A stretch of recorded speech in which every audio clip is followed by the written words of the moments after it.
Page 175. This is number 4 at the bottom of the page. Again, we're reading, but here it looks like it's primarily chords. If you can learn to recognize these chords, it makes it easier because it's like it's one note, and you just take them all as one thing. So, look it over, 2 lines long, treble, bass, clef, no sharps or flats in the key signature. We're in the key of C major. So I'm going to do the scales for C major and A minor and the arpeggios too, and 4/4 time. The rhythm, for the most part, is the same in both hands. It's close. So, but I'm still going to take it one hand at a time. But if you want to sight read it, you just do it all together. Just go for it. But the right hand starts with a 1 chord, and then the 4 chord, and then a 5/7 chord, 1, 4, 5, 7, and then the second line you come up here.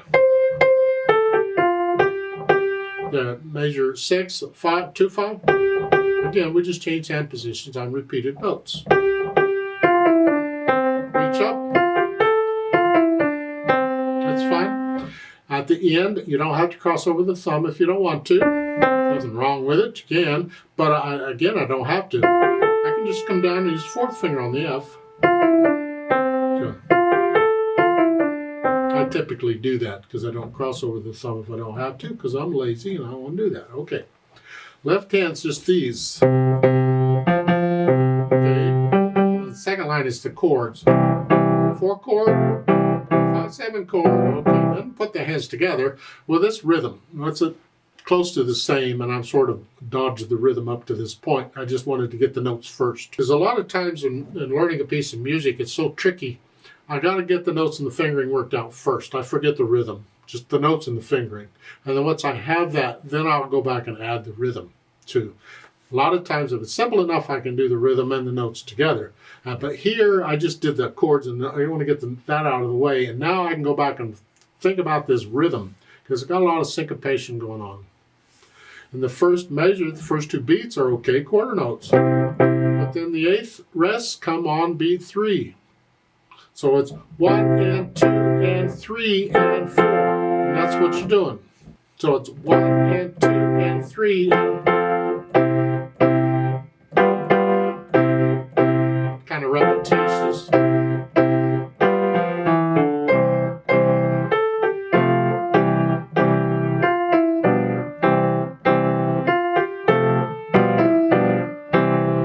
Sort of what it is. Once I get going, I don't want to stop because you get the momentum going. It's loud. I played it loud in this fine. Where's the melody? When the first line, it's pretty much the right hand. Actually, it's the right hand all the way through. But you can play both hands, I think, the same in the first line. But it's the second line, we want to hear the right hand. So the left hand needs to get out of the way.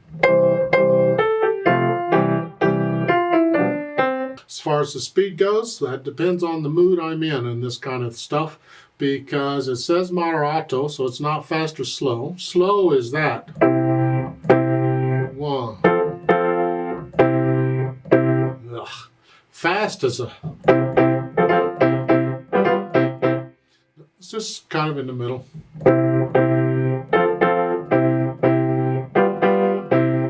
Just keep in mind it's got to be accurate. So find the hardest part wherever it is, or that, whatever it is, and don't go any faster than accurate. Articulation, they're not, just play it. I would connect it. You can't connect these repeated notes and chords, but this, I think I'd connect that whole line in the right hand as a phrase. Remember the natural accents. 1, 2, 3, 4. 1, 2, 3. And these, the quarter note's a little louder than the 8th notes. Bum, bum.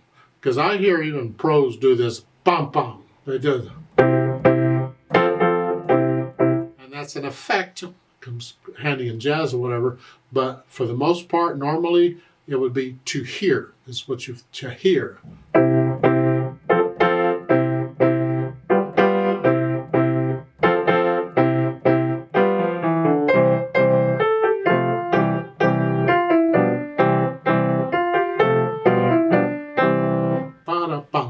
Feel the natural accents. I didn't mean to play it again, but it's kind of fun and I'm having fun with it, so I did. So there. Let's play it very slowly together and check the notes and rhythms. It's kind of hard to tell sometimes if you're playing a right note or correct note when we're playing like 4 notes or 5 or 6 notes together, whatever. But hopefully you can kind of tell, is it really the same chord or does it sound a little off? Does it, you know, hopefully you can tell that. I'll give us 4 counts. We're going to go sort of slow for me anyway. 1, 2, ready, go. 1 and 2 and 3 and